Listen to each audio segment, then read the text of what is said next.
الحمد لله الذي أرسل رسوله بالهدى ودين الحق ليظهره على الدين كله وكفى بالله شهيدا وأشهد أن لا إله إلا الله وحده لا شريك له إقرارا به وتوحيدا وأشهد أن محمدا عبده ورسوله بلغ الرسالة وأدى الأمانة ونصح الأمة وجاهد في الله حق جهاده حتى أتاه اليقين وترك أمته على المحجة البيضاء ليلها كنهارها لا يزيغ عنها إلا هالك صلى الله عليه وعلى آله وصحبه أجمعين.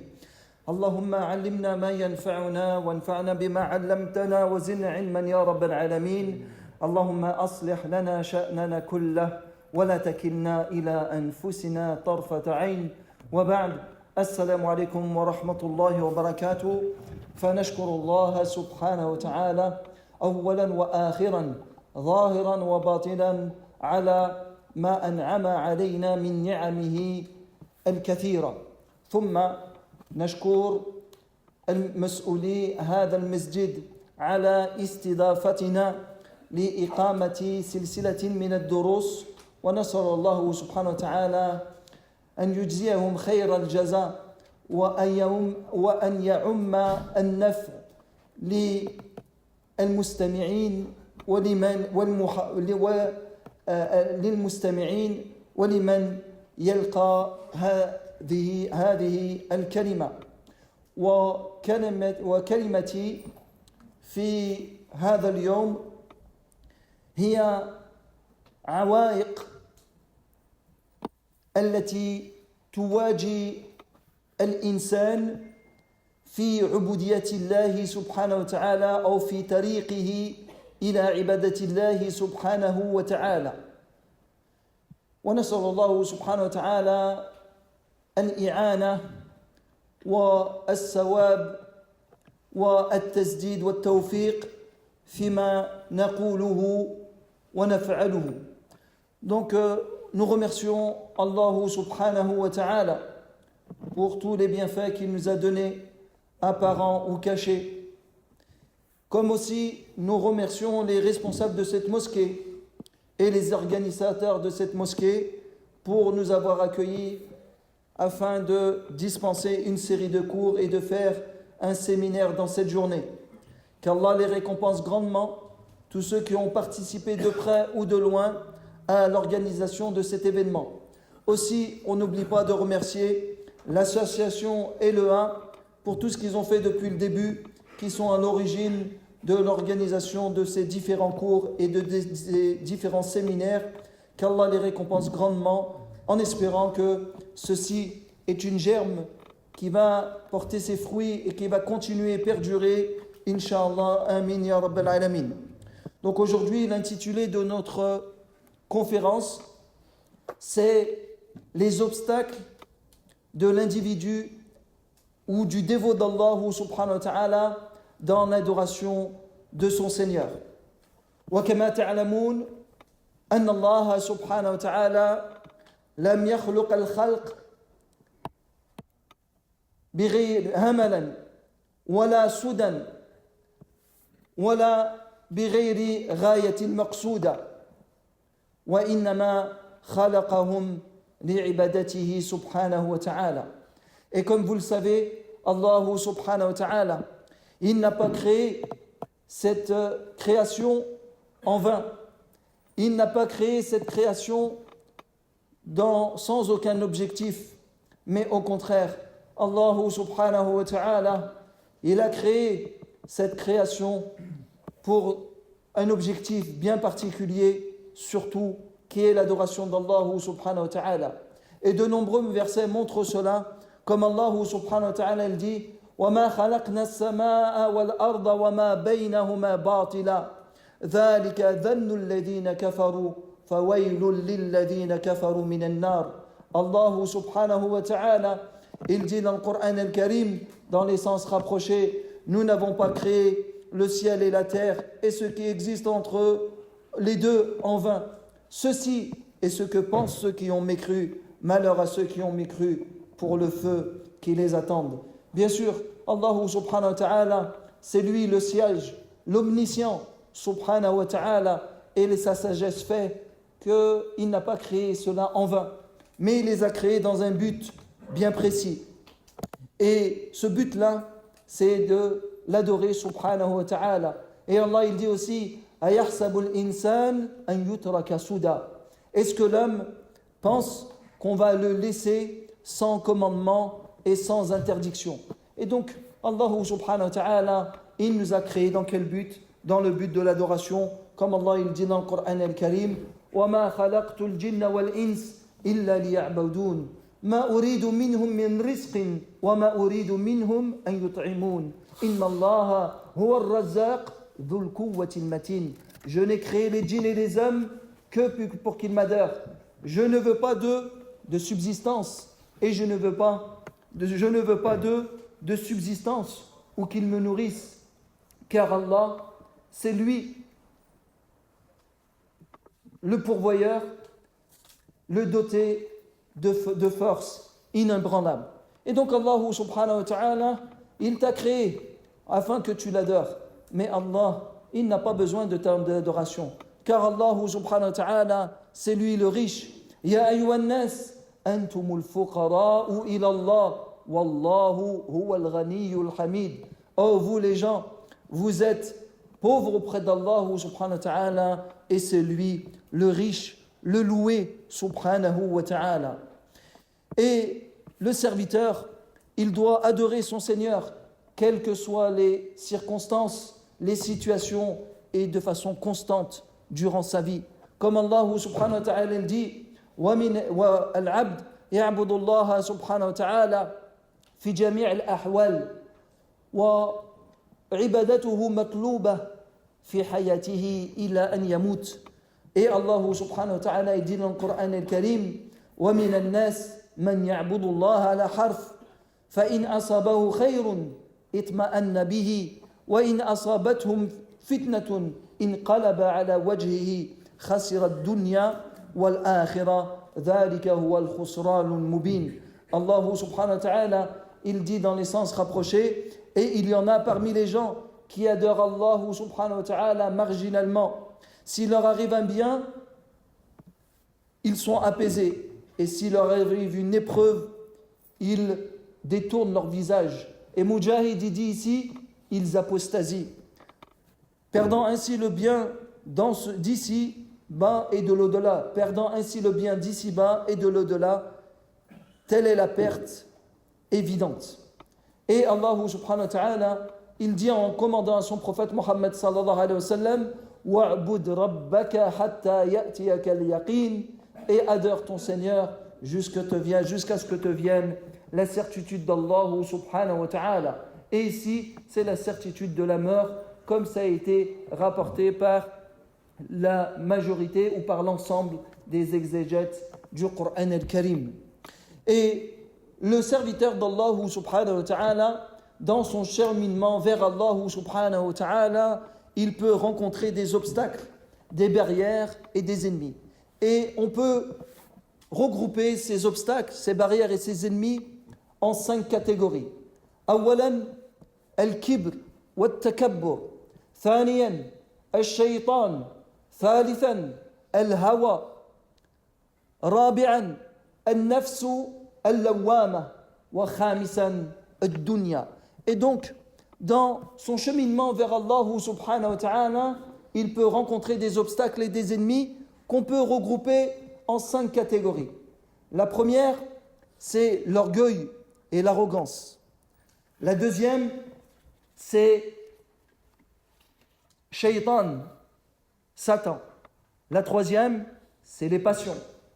La quatrième, c'est l'âme incitatrice au mal. Et la cinquième, c'est le bas monde, comme on va le détailler un à un.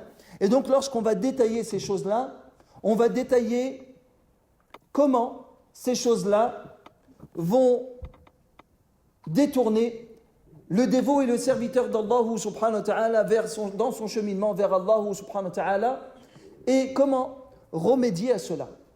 Comment remédier à cela. Et donc, c'est ce qu'on va détailler un à un, Inch'Allah. Awalan, et on rapporte aussi la parole d'un des pieux prédécesseurs qui disait, c'est Yahya ibn Mu'adh, il disait A'da'ul insan thalatha, al-hayatu ad-dunya, wal-shaytan, wal-nafs. Fahdhar ad-dunya bitarkiha, wahdhar min al-shaytan bi'isyanihi, wahdhar min nafsik bitarki hawaha. Et donc Yahya ibn Mu'adh, il disait que l'ennemi de l'individu sont de 3 catégories. La vie d'ici-bas, Satan et sa personne. Prends garde de ce bas monde en le renonçant. Prends garde de Shaitan en le transgressant. Et prends garde de ta personne en délaissant tes passions. Pour ce qui est de Al-Kibr wa Takabbur, sans aucun doute, l'arrogance et l'orgueil est parmi les plus grands obstacles et le plus grand ennemi de l'individu et du dévot d'Allah subhanahu wa ta'ala dans son cheminement vers Allah subhanahu wa ta'ala. Et Iblis, c'est ce qui a fait qu'il s'est détourné de l'adoration d'Allah subhanahu wa ta'ala. Allah subhanahu wa ta'ala, il dit dans le Coran al-Karim, Sa'asrifu an ayati alladhina yatakabbaruna fil ard bighayri haqq. Allah subhanahu wa ta'ala, il dit, j'écarterai de mes signes ceux qui, sans raison, s'enflent d'orgueil sur terre. Donc Allah subhanahu wa ta'ala, il les écartera de ses signes et il les écartera aussi de son adoration. Comme Allah subhanahu wa ta'ala, il dit, وَإِذْ قُلْنَا لِلْمَلَائِكَةِ اسْجُدُوا لِآدَمَ فَسَجَدُوا إِلَّا إِبْلِيسَ أَبَى وَاسْتَكْبَرَ وَكَانَ مِنَ الْكَافِرِينَ. Et lorsqu'Allah subhanahu wa ta'ala, il dit aux anges, prosternez-vous devant Adam, ils se sont prosternés tous, excepté Iblis. Il a refusé et il s'est enorgueilli et il est parmi les mécréants. Et donc, on voit que la question c'est, qu'est-ce que c'est que le kibr? Qu'est-ce que c'est que l'orgueil et l'arrogance? Le prophète sallallahu alayhi wa sallam nous a rappelé que l'orgueil et l'arrogance, c'est batrul haq wa ghamtu an-nas. Wa ghamtu an-nas. An-Nabi alayhi salatu wa sallam dit, l'arrogance, c'est de refuser la vérité et de mépriser les gens. Il a été rapporté, et donc on va voir cela, Inch'Allah. Ensuite, qu'est-ce que fait, ou comment l'arrogance peut détourner le dévot d'Allah subhanahu wa ta'ala dans son adoration, ou diminuer son adoration pour Allah subhanahu wa ta'ala. Car, awwalan, le kibr, il prive de la modestie. Et comme vous savez que l'adoration d'Allah subhanahu wa ta'ala, comme on l'a dit précédemment, elle est basée sur 2 choses. La complète humilité pour Allah subhanahu wa ta'ala avec la complète amour d'Allah subhanahu wa ta'ala. Et Allah subhanahu wa ta'ala a décrit ses serviteurs comme étant des gens humbles. Lorsqu'Allah subhanahu wa ta'ala dit وَعِبَادُ الرَّحْمَنَ الَّذِينَ يَمْشُونَ فِي الْأَرْضِ هَوْنًا. Et lorsqu'Allah subhanahu wa ta'ala yamshuna ala al-ardi hauna. Lorsqu'Allah subhanahu wa ta'ala, il dit, et les serviteurs du miséricordieux qui marchent sur terre de façon humble. Et donc le musulman, le dévot d'Allah subhanahu wa ta'ala, le serviteur d'Allah, il est humble et il n'est pas arrogant et ni méprisant les autres. Deuxièmement, l'arrogance et l'orgueil, elle va t'empêcher de te soumettre au commandement d'Allah subhanahu wa ta'ala, comme elle a fait qu'elle a empêché à Iblis de se soumettre lorsqu'Allah il lui a commandé de se prosterner devant Adam. Lorsqu'Allah subhanahu wa ta'ala dit وَإِذْ قُلْنَا لِلْمَلَائِكَةِ اسْجُدُوا لِآدَمَ فَسَجَدُوا إِلَّا إِبْلِيسَ أَبَى وَاسْتَكْبَرَ وَكَانَ مِنَ الْكَافِرِينَ. Et lorsque nous disions, ou lorsque nous avons dit aux anges, prosternez-vous devant Adam, ils se sont prosternés sauf Iblis. Et il a refusé par arrogance et il était du nombre des mécréants. Aussi, l'arrogance, l'orgueil, elle vient troubler et elle vient corrompre l'intention dans l'adoration. Et donc il faut faire attention à cela. Aussi, l'arrogance et l'orgueil elle vient couper ton lien entre toi et Allah subhanahu wa ta'ala. Car on a dit, ce qui te lie avec Allah subhanahu wa ta'ala, c'est donc l'adoration que tu fais pour Allah ou que tu voues pour Allah subhanahu wa ta'ala. Et lorsque tu vas être arrogant, tu vas couper ce lien. Parce que l'adoration et la dévotion d'Allah, elle est basée sur la servitude, sur l'humilité devant Allah subhanahu wa ta'ala et aussi sur l'amour d'Allah subhanahu wa ta'ala. C'est pour ça qu'Allah subhanahu wa ta'ala dit dans le Coran al-Karim, Inna Allah la yuhibbu kulla mukhtalin fakhur. Donc Allah subhanahu wa ta'ala il dit dans le Coran al-Karim, car Allah n'aime pas les présomptueux pleins de glorioles. Et dans le hadith de Thabit ibn Qais ibn Shammas, قال ذكر الكبر عند رسول الله صلى الله عليه وسلم فشدد فيه فقال إن الله لا يحب كل مختال فخور فقال رجل من القوم والله يا رسول الله إني لا أغسل ثيابي فيعجبني بياضها ويعجبني شراك نعلي وعلاقة صوتي فقال النبي صلى الله عليه وسلم ليس ذلك الكبر إنما الكبر أن تسفى الحق وتغمض الناس رواه الإمام الطبراني. Et donc dans un hadith selon Thabit ibn Shammas, selon Thabit ibn Qais ibn Shammas, un jour le prophète, où on a évoqué auprès du prophète sallallahu alayhi wa sallam l'arrogance et l'orgueil. Alors le prophète sallallahu alayhi wa sallam a dit des paroles dures sur cette chose-là. Ensuite un homme, et le prophète il a rappelé le verset d'Allah, certes Allah n'aime pas les présomptueux pleins de glorioles. Alors un homme il s'est levé et il lui a dit Ya Rasulallah, j'aime laver mes vêtements car j'aime leur blancheur. Aussi j'aime les lacets de mes sandales et j'aime le cintre de ma cravache. Alors le prophète sallallahu alayhi wa sallam il lui a dit ceci n'est pas de l'orgueil ou de l'arrogance, mais l'orgueil et l'arrogance c'est que tu rejettes la vérité et que tu méprises les gens, rapportés par l'imam At-Tabarani. Et donc, pour résumer, il faut s'écarter de toute forme d'orgueil et de toute forme d'arrogance ou de mépris des gens. Et à chaque fois, il faut que tu regardes cette intention. Il faut que tu regardes et fasses une introspection sur toi-même. Et que si toutefois, il y a une forme d'arrogance qui vient ou d'orgueil, tu dois la repousser directement et ne laisse pas s'installer en toi. Car là, tu suis les pas de Shaitan. Et Shaitan, il veut que tu sois parmi ses partisans et il veut que tu sois avec lui en enfer. Donc fais attention à cela. L'orgueil, elle détourne le serviteur d'Allah de l'adoration de son Seigneur, ou elle diminue sa ferveur dans l'adoration d'Allah subhanahu wa ta'ala. Le deuxième obstacle, le deuxième ennemi du serviteur et du dévot d'Allah subhanahu wa ta'ala dans l'adoration, c'est Ash-Shaytan. Et Allah subhanahu wa ta'ala, dans le Coran al-Karim, il nous a demandé de le prendre comme ennemi et de ne pas suivre ses pas. Lorsqu'Allah subhanahu wa ta'ala il dit Inna ash-shaytana lakum adu fattakhiduhu aduwa innama yad'u hizbahu liyakunu min ashabin sa'ir. Donc Allah subhanahu wa ta'ala il dit dans les sens rapprochés, certes Shaitan est pour vous un ennemi, prenez-le comme ennemi. Il invite ses partisans afin qu'ils soient parmi les gens de l'enfer. Et donc, il faut faire attention à Shaitan qui est un ennemi pour nous. Et Allah il dit وَلَا تَتَّبِعُوا خُطُوَاتِ الشَّيْطَانِ et ne suivez pas les pas de Shaitan. Et Shaitan, il embellit aux gens les actions et il essaye d'être un rempart entre nous et Allah subhanahu wa ta'ala et l'adoration d'Allah. Comme Allah il dit dans le Coran al-Karim إنما يريد الشيطان أن يوقع بينكم العداوة والبغضاء في الخمر والميسر ويصدكم عن ذكر الله وعن الصلاة فهل أنتم منتهون.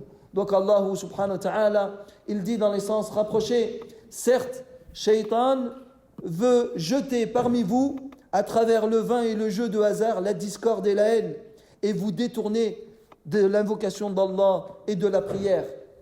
Allez-vous donc y mettre fin? Et donc il faut faire attention à cela. Et dans un hadith, selon Iyad, ابن حمار عن النبي صلى الله عليه وسلم قال الله تعالى إني خلقت عبادي حنفاء فاشتلتهم الشياطين عن دينهم فأحلت لهم فحرمتهم ما حللت لهم وأمرتهم أن يشركوا بي ما لم أنزل به سلطانا رواه l'imam Muslim. Et donc il est rapporté par l'imam Muslim son nom Iyad ibn Himar qui rapporte du prophète, qui rapporte d'Allah, qui a dit: j'ai créé mes serviteurs saints, mais les démons les ont détournés de leur religion en leur interdisant ce que j'ai rendu licite et en leur commandant de m'associer sans preuve. Et donc ces démons, ils veulent nous détourner de la voie d'Allah subhanahu wa ta'ala, et donc il faut prendre garde de ces derniers. ثم نعم وكما تعلمون أن الشيطان مخلوق من مخلوقات الله سبحانه وتعالى وهو من الجن بلا شك ولم يكن يوما ما من الملائكة وإنما هو من الجن والله سبحانه وتعالى خلقه من النار ويرانا ونحن لا نراه ثم سمي الشيطان من الفعل شطن لأنه بعد وابتعد من رحمة الله سبحانه وتعالى. Il a été appelé shaitan car il a été éloigné de la miséricorde d'Allah subhanahu wa ta'ala. Maintenant, il y a une question qui se pose: pourquoi Allah subhanahu wa ta'ala, dans quel but Allah subhanahu wa ta'ala il a créé shaitan? Le but dans lequel Allah subhanahu wa ta'ala il a créé shaitan, c'est tout d'abord l'imtihan wa l'irtibar, afin d'éprouver les gens. Car s'il n'avait pas créé shaitan, il n'aurait pas pu éprouver le véridique du menteur, le sincère de l'hypocrite, de la droiture ou de la rectitude, de la vérité et du faux. Et donc Allah subhanahu wa ta'ala, il l'a créé dans ce but. Aussi, Allah subhanahu wa ta'ala, il l'a créé dans le but qu'il soit une exhortation pour nous.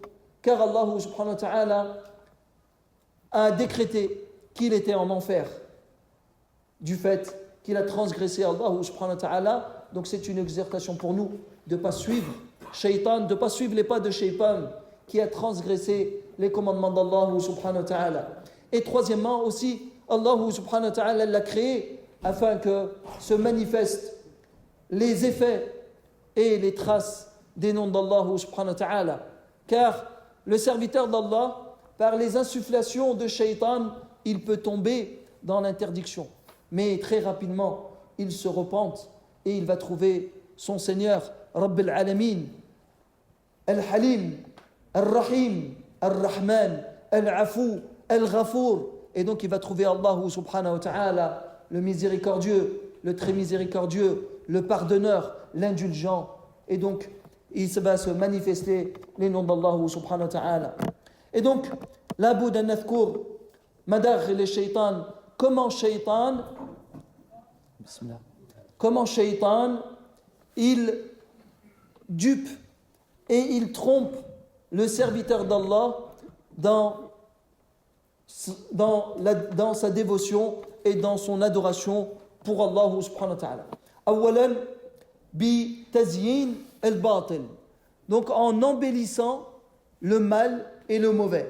Comme Allah subhanahu wa ta'ala il dit, comme il a dit, comme Allah il nous le rapporte dans le Coran al-Karim, قال ربي بما أغويتني لأزينن لهم في الأرض. Oh Allah, parce que tu m'as égaré, je leur embellirai les choses qui sont sur terre. Et donc le shaitan, comment il fait? Il t'embellit, il te suggère, il te montre le faux avec une enveloppe, avec un paquet cadeau, avec une enveloppe. Il te fait croire Et donc c'est comme ça qu'il essaye de tourner les individus. ثانيا بالتثبيت عن الطاعة وبالتسويف والكسل. Deuxièmement, comment il détourne le dévot d'Allah et le serviteur d'Allah en le retenant de se soumettre à Allah subhanahu wa ta'ala, en lui faisant reporter les choses, en l'invitant à la paresse. Aussi, كيف يخرج الإنسان عن عبادة الله بالخروج عن الوسطية ومجاوزة حد الاعتدال. Comment aussi il trompe le serviteur d'Allah subhanahu wa ta'ala en le faisant exagérer, en le sortant de la modération et du juste milieu. Et donc il le fait exagérer jusqu'à ce qu'il va tomber dans l'erreur ou alors il va délaisser les choses. Et donc ça, c'est la ruse de Shaitan. Maintenant, comment se prémunir de la ruse de Shaitan? Et je me suis aperçu que lorsqu'on a parlé du kibr, comment se prémunir du kibr, on va en parler, Inch'Allah, on reviendra plus tard. Awalan, comment on se prémunit de la nuisance de Shaitan? Awalan, بالاعتصام بالكتاب والسنة علما وعملا ظاهرا وباطنا. Donc, awalan, en se cramponnant au livre d'Allah subhanahu wa ta'ala et à la sunna du prophète sallallahu alayhi wa sallam, en pratique, en croyance, et intérieurement et extérieurement. Comme Allah subhanahu wa ta'ala dit, Ya ayyuhalladhina amanu dkhulu fi silmi kafatan wa la tattabi'u khutuwati shaytan.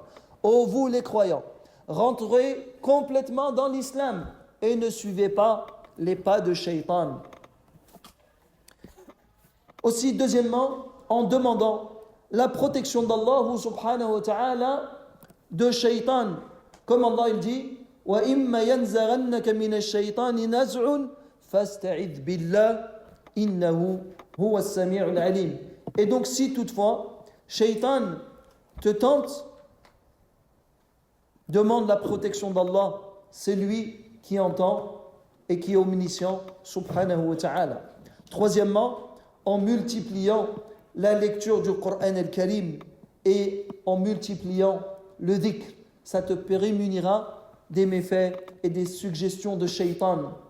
Et il a été rapporté, et bien sûr en invoquant Allah subhanahu wa ta'ala. Selon Abu Huraira radiyallahu anhu, أن النبي صلى الله عليه وسلم قال من قال لا إله إلا الله وحده لا شريك له له الملك وله الحمد وهو على كل شيء قدير في يوم 100 مرة كانت له عدل 10 رقاب وكتبت له 100 حسنة ومحيت عنه 100 سيئة وكانت له حرزا من الشيطان يومه ذلك حتى يمسي. Et donc il a été rapporté selon Abu Huraira radiyallahu anhu que le prophète sallallahu alayhi wa sallam a dit, celui qui dit qu'il n'y a de divinité qu'Allah, seul sans associé, à lui la seigneurie, à lui la louange, et il est capable sur toute chose 100 fois par jour, c'est comme s'il avait affranchi 10 esclaves. Et on lui écrira 100 bonnes actions, et on lui effacera 100 mauvaises actions. Et ça sera pour lui une protection contre Shaitan toute la journée jusqu'au soir.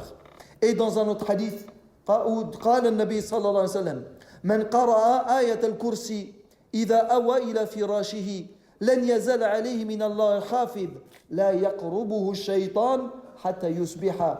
Et dans un autre hadith rapporté par l'imam al-Bukhari, le prophète sallallahu alayhi wa sallam a dit, celui qui lit le verset du Kursi et qu'ensuite qu'il se couche, Allah ne cesse de lui envoyer un protecteur et Shaitan ne s'approchera pas de lui jusqu'à ce qu'il se réveille. Et donc il est obligatoire pour nous de prendre garde de Shaitan, de le considérer comme un ennemi, de faire attention à ses suggestions, de ses embellissements, de ses repeurs qu'il nous dit sans cesse, de son invitation à la paresse.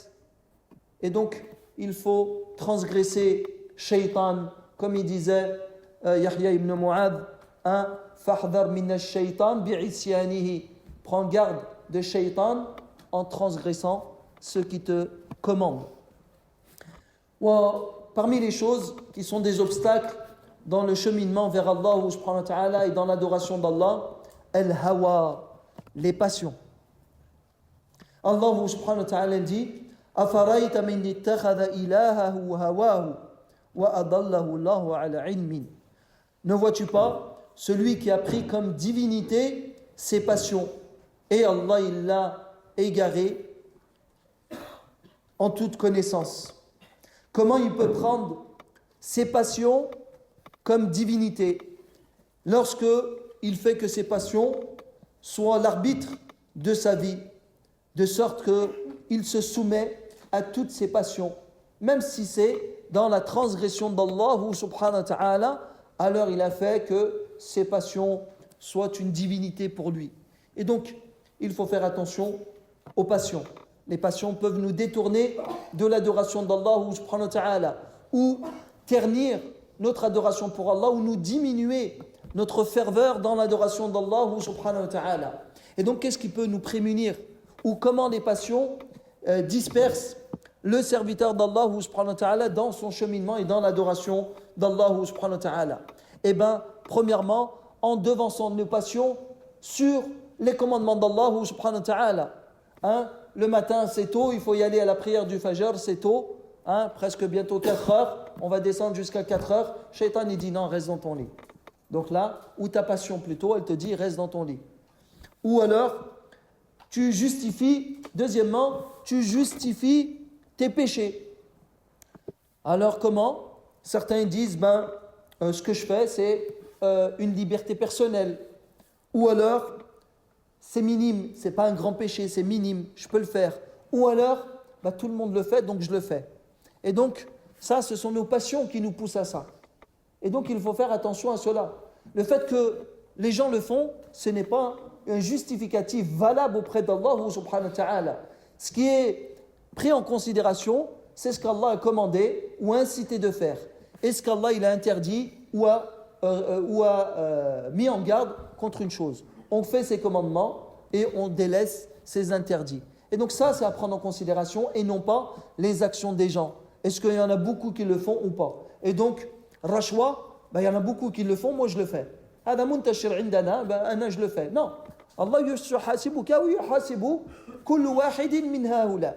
Et donc, comme par exemple les pots de vin. Il y en a qui disent tout le monde fait des pots de vin, donc moi je fais des pots de vin aussi. Ce n'est pas un justificatif valable auprès d'Allah subhanahu wa ta'ala. Ou certains ils disent oui, mais tout le monde ne va pas à la mosquée, donc moi non plus j'y vais pas. Ce n'est pas un justificatif auprès d'Allah subhanahu wa ta'ala. Où tout le monde se donne des permissions, on fait toutes nos prières à la fin de la journée, et donc on pense que c'est un justificatif auprès d'Allah. Non. Nous, on se base sur le Coran et la Sunna. Et c'est sur cela que tu seras jugé. Est-ce que tu as mis en application les commandements du prophète, et les commandements d'Allah et les commandements du prophète, ou alors tu as transgressé. Et donc c'est sur cela que tu seras jugé. Aussi, les passions, elles te détournent du rappel d'Allah subhanahu wa ta'ala. Et donc, elles t'invitent à tomber dans les péchés. Et elles n'aiment pas, les passions, elles n'aiment pas ceux qui suivent leurs passions, ils n'aiment pas qu'on leur conseille. Ils n'aiment pas qu'on leur dise arrête telle ou telle chose. Et donc, il faut faire attention. Les passions, elles entraînent au détournement du rappel d'Allah subhanahu wa ta'ala et de fait de ne pas accepter le rappel d'Allah subhanahu wa ta'ala et le bon conseil. Aussi, il faut faire attention. Les passions, elles peuvent conduire à l'orgueil et à l'arrogance.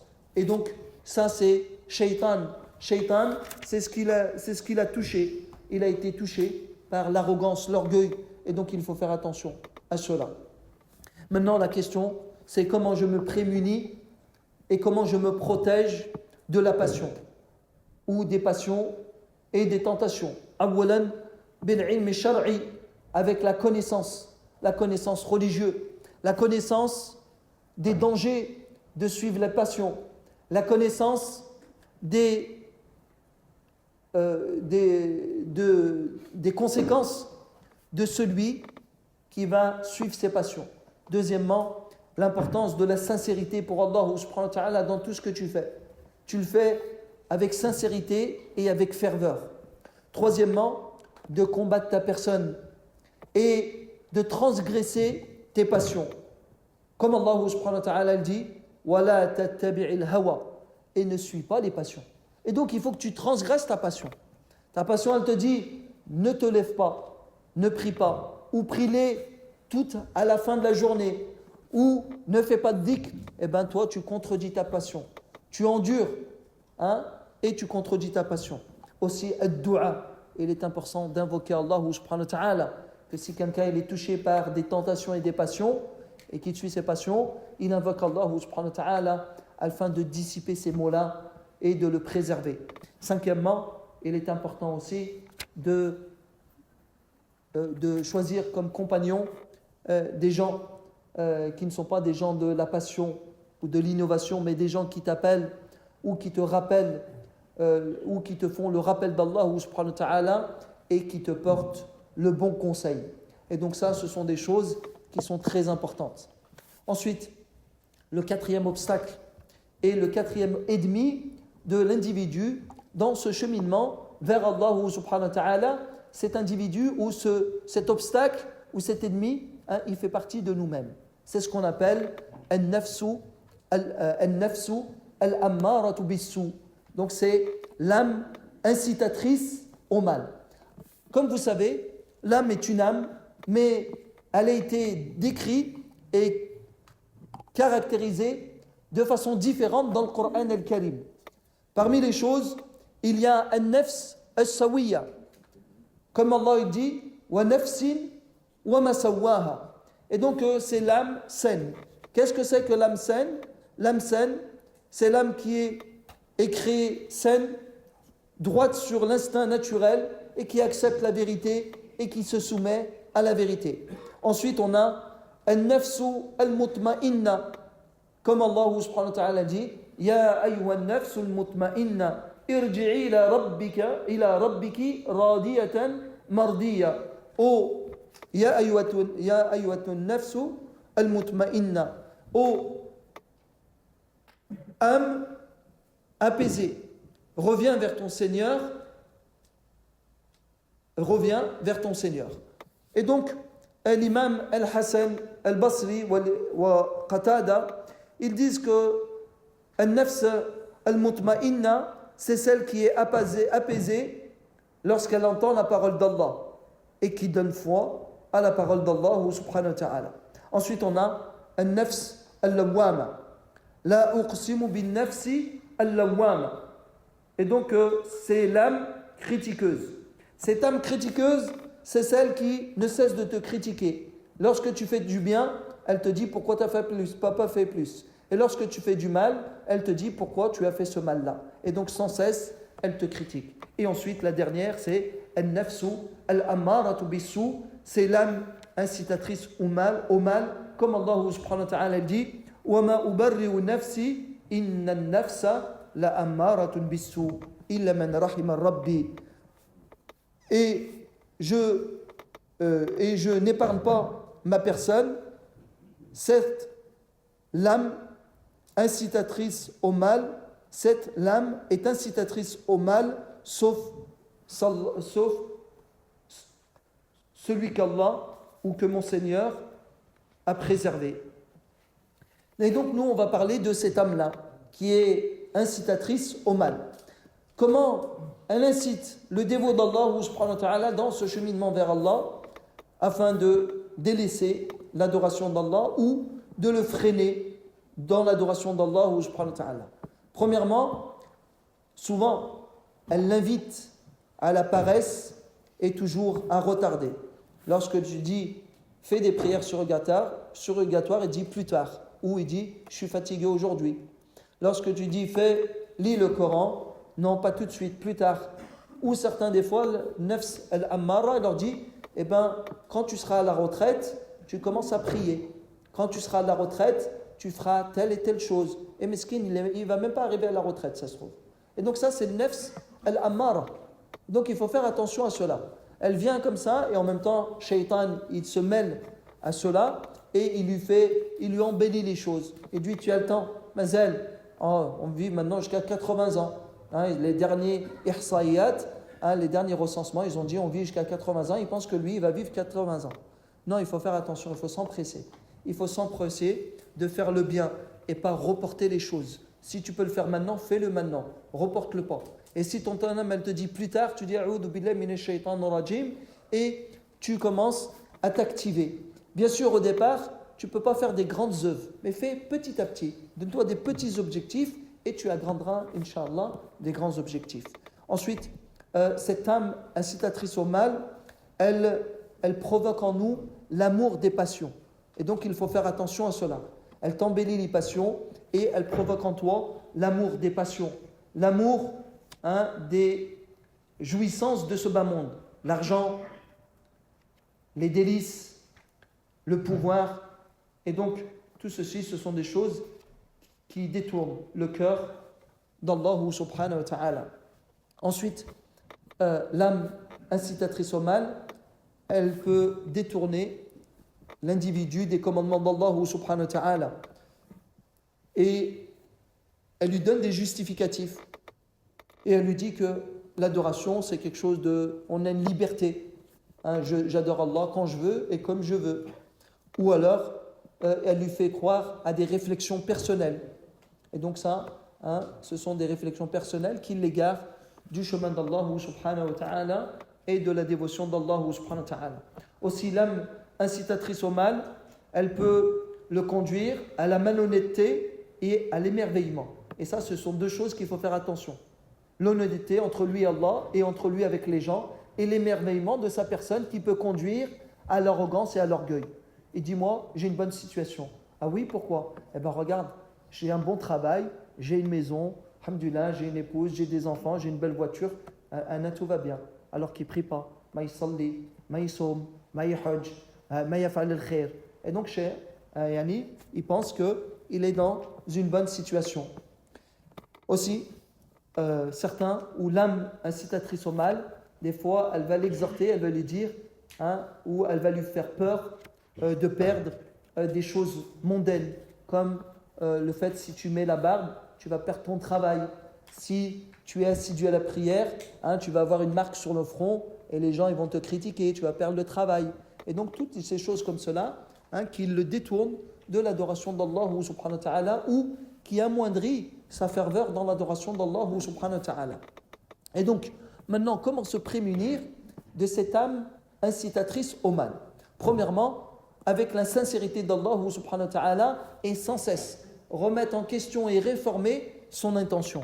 Allah subhanahu wa ta'ala dit وَمَا أُمِرُوا إِلَّا لِيَعْبُدُوا اللَّهَ مُخْلِصِينَ لَهُ الدِّينَ حُنَفَاءَ. Et il ne leur a été ordonné que d'adorer Allah subhanahu wa ta'ala qu'en toute sincérité. ثانيا بمراقبة الله. Deuxièmement, avec l'observance d'Allah subhanahu wa ta'ala. Sans cesse, il a à son esprit, à chaque instant et à chaque moment, il sait qu'Allah subhanahu wa ta'ala, il l'observe. Comme il a dit le prophète sallallahu alayhi wa sallam dans le hadith de Omar ibn al-Khattab radiyallahu anhu, mal ihsan, قال النبي صلى الله عليه وسلم أن تعبد الله كأنك تراه فإن لم تكن تراه فإنه يراك.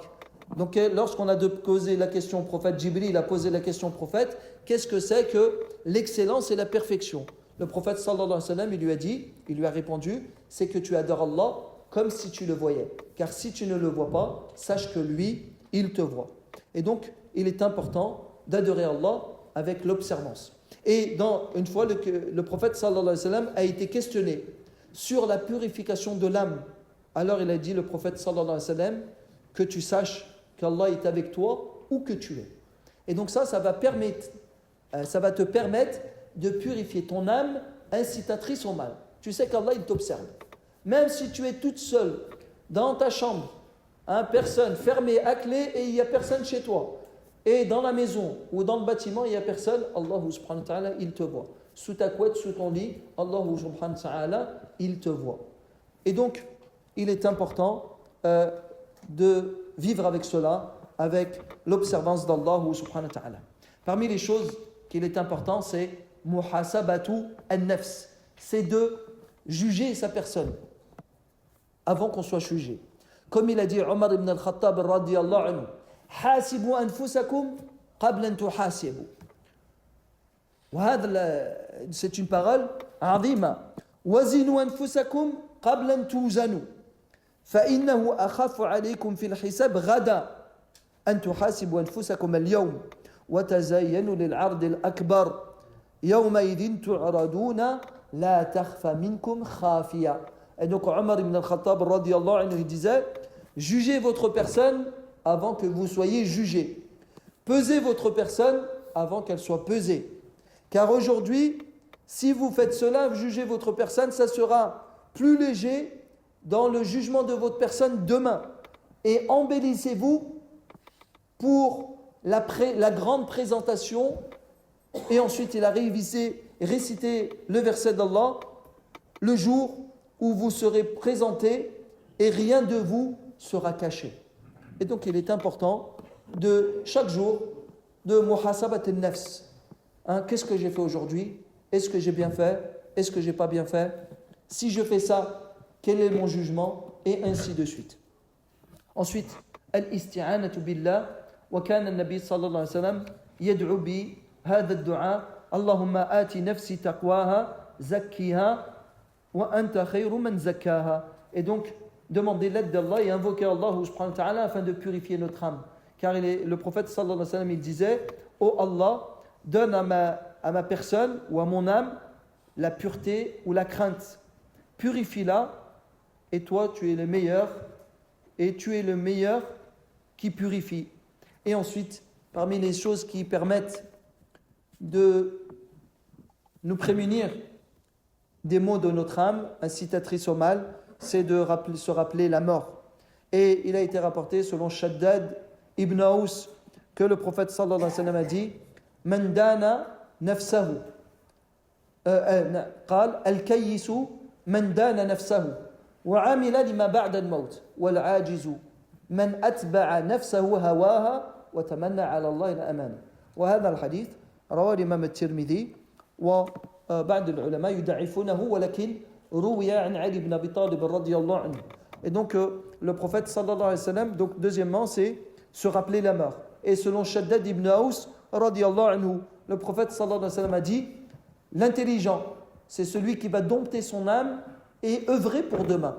Alors que l'imbécile ou l'insouciant, c'est celui qui suit ses passions et il espère auprès d'Allah, ou il a des souhaits auprès d'Allah subhanahu wa ta'ala. Ce hadith, il est rapporté par l'imam Muslim, Tirmidhi, et qui est jugé bon, alors que d'autres ulama ont le jugé faible, comme l'imam al-Albani, mais cette parole a été rapportée aussi par Ali ibn Abi Talib radiyallahu anhu et d'autres compagnons. Et son sens, il est authentique. Thumma, dernièrement, le quatrième obstacle du dévot d'Allah subhanahu wa ta'ala dans son cheminement et dans son adoration d'Allah subhanahu wa ta'ala, ad-dunya. Et donc, qu'il se baigne dans cette dunya, et à tel point qu'il fait que cette dunya, ce bas monde, soit son principal objectif. Et donc Allah subhanahu wa ta'ala nous met en garde contre cela. Alhaakumut takathur hatta zurtumul maqabir. Allah subhanahu wa ta'ala dit, la course aux richesses vous ont distrait jusqu'à ce que vous allez visiter les tombes. Et selon Abi Sa'id al-Khudri radiyallahu anhu, anna an-nabi sallallahu alayhi wa sallam قال inna ad-dunya hulwatun hadira وإن الله مستخلفكم فيها فينظر كيف تعملون فاتقوا الدنيا واتقوا النساء فإن أول فتنة بني إسرائيل كانت في النساء رواه l'imam Muslim. Et donc il a été rapporté par l'imam Muslim. Selon Abi Sa'id al-Khudri radiyallahu anhu, le prophète sallallahu alayhi wa sallam a dit, certes, ce bas monde est délicieux et réjouissant, yani verdoyant. Et certes, Allah vous a élu successeur sur cette terre afin de savoir comment vous œuvrez. Craignez ce bas monde et craignez les femmes. Car la première tentation de Bani Israël fut dans les femmes. Et donc, ici le prophète sallallahu alayhi wa sallam nous met en garde contre les délices, contre les tentations de ce bas monde. Et les tentations de ce bas monde, ou ce bas monde, il peut te distraire de l'adoration d'Allah subhanahu wa ta'ala de différentes façons. Premièrement, la préoccupation pour les choses matérielles. Tu passes ton temps à récupérer des choses, le maximum de biens, le maximum d'appartements. Je construis le maximum de maisons. Tout son temps, il est dans cela, de sorte qu'il court de façon exagérée derrière l'argent, les passions, le pouvoir, à tel point que ça fait oublier à l'homme le rappel d'Allah subhanahu wa ta'ala, et il ne prie ou il n'adore que très peu Allah subhanahu wa ta'ala. Il n'a pas le temps pour la prière, parce qu'il est toujours dans la convoitise et la préoccupation d'acquérir le maximum de biens de ce bas monde. Deuxièmement aussi, cette dunya, elle est source de tentation et de troubles. Et il ne faut pas de tentation et de troubles, comme ceux qui s'immergent ou ceux qui sont plongés dans les passions, qu'ils aiment l'opulence, qu'ils aiment les jouissances et les délices de ce bas monde, qui pratiquent des loisirs de façon exagérée, à tel point que leur cœur s'est éloigné d'Allah subhanahu wa ta'ala. Toujours il est en loisir, il court, fait du vélo, il fait de la musculation, toujours en loisir. Il n'a pas le temps pour la prière, il n'a pas le temps pour le jeûne, il n'a pas le temps pour le dhikr, mais le loisir, masha'Allah, toujours en sortie, tout ça. Alors que le musulman, les kulli di haqqin haqqa, toute chose, il doit lui donner son haqq. Le temps de la prière, c'est la prière. Le temps du dhikr, c'est le dhikr. Un temps pour les loisirs, il n'y a pas de mal. À partir du moment où que ça ne te distrait pas dans l'obligation d'Allah subhanahu wa ta'ala, et que ça ne te conduit pas dans une interdiction d'Allah subhanahu wa ta'ala, et que le loisir en question il soit légiféré ou licite en islam. Donc ça, c'est permis. Mais l'exagération dans ces choses-là, à tel point que tu ne le vois jamais à la mosquée, jamais il prend le temps de lire, il n'a pas le temps. Troisièmement, le fait de se consacrer et d'être occupé de façon excessive dans ce bas monde, ça entraîne l'insouciance. L'insouciance, parce qu'il est toujours à des préoccupations et il n'a plus le temps de s'arrêter, de penser à Allah, de prier ou autre. Et donc, ceci conduit à la dispersion du cœur et à l'éloignement d'Allah subhanahu wa ta'ala. Aussi, il est important de faire attention aux mauvaises fréquentations. Des fréquentations que quand tu te réunis avec eux, ils ne te parlent que du bas monde. Des business, des financements, des achats, des loisirs, des voyages, mais jamais le rappel d'Allah subhanahu wa ta'ala. Et donc il faut faire attention à cela. Maintenant, comment on se prémunit de cet obstacle qui est l'excès et la préoccupation excessive de ce bas monde. Awalan bid-du'a, en invoquant Allah subhanahu wa ta'ala. Et le prophète, comme il a dit à Abdullah ibn Umar, souvent, il ne délaissait pas une assise, ou il ne se levait pas d'une assise, sans qu'il dise Allahumma la taj'alid dunya akbara hammina, wa la mablagha ilmina. Souvent, le prophète sallallahu alayhi wa sallam, il ne quittait pas une assise jusqu'à ce qu'il dise Oh Allah, fais que ce bas monde ne soit pas ma principale préoccupation, et que ce bas monde ne soit pas le terme ou notre but final. Notre but final, c'est l'au-delà. Ensuite, se rappeler que ce bas monde, il est éphémère, et que l'au-delà, c'est ce qui va rester. Comme Allah subhanahu wa ta'ala dit, Kullu man alayha fan. Yani tout ce qu'il y a sur terre, il va disparaître. Et donc, il est important de se rappeler cela. Aussi, de se rappeler que cette dunya, elle n'a aucune valeur auprès d'Allah subhanahu wa ta'ala. Comme il a rapporté Sahl ibn Sa'd al-Sa'idi, أن النبي صلى الله عليه وسلم قال لو كانت الدنيا تعدل عند الله جناح بعوضة ما سقى كافرا منها شربة ماء. Et donc il a été rapporté de façon par l'imam Tirmidhi, selon Sahl ibn Sa'd al-Sa'idi, le prophète sallallahu alayhi wa sallam a dit, si ce bas monde avait en valeur ne serait-ce que l'aile d'un moustique, il n'aurait pas abreuvé un mécréant d'une gorgée d'eau. Et donc parce qu'il n'a pas de qima auprès d'Allah subhanahu wa ta'ala. Aussi, toujours se rappeler que l'au-delà est meilleur que ce bas monde. Comme Allah subhanahu wa ta'ala le dit, بل تؤثرون الحياة الدنيا والآخرة خير وأبقى. Et donc, il préfère la vie d'ici-bas alors que de l'au-delà est meilleure et plus durable.